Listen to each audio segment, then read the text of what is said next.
Et puis un autre élan de solidarité de la part des rugbymen du Stade Rochelais. Les joueurs sont tous confinés, mais de chez eux, ils lancent une collecte pour l'hôpital de La Rochelle. Ils mettent en vente leurs maillots pour un tirage au sort. Grand gaillard et grand cœur, reportage Sophie Val-Wiclavo. Il était resté jusque-là précieusement rangé dans la commode de Jean-Charles Orioli. Voilà le fameux maillot à gagner. Ce maillot, c'est celui de la victoire face au Stade français l'année dernière. Le talonneur du Stade Rochelais a décidé de s'en séparer. Il est désormais mis en jeu par tirage au sort via une cagnotte en ligne sur ce site.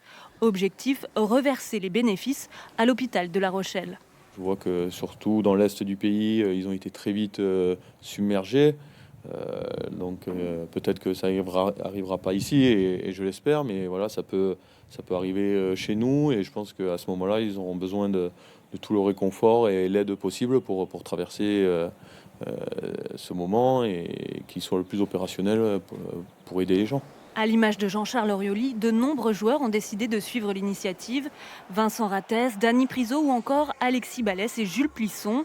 Une équipe soudée derrière ce geste de solidarité. Je pense que c'est pas grand-chose non plus de donner notre maillot et on sait qu'on a un certain impact auprès du public. Cette grande générosité des joueurs et des personnes qui ont participé m'étonne pas parce que c'est une ville qui respire rugby et qui est derrière leurs joueurs et dès que les joueurs prennent une initiative, ils sont tous derrière eux pour les soutenir et c'est encore ce qui s'est passé là pour les maillots. Pour le directeur du centre hospitalier, c'est un soutien qui arrive au bon moment. C'est une action qui va aussi doper nos personnels à un moment où, comme on dit, la vague arrive et ils sont déjà très exposés. On a déjà des personnels qui sont atteints par le coronavirus et on veut rassembler toutes ces initiatives solidaires pour faire quelque chose pour le personnel quand on sera sorti de cette crise.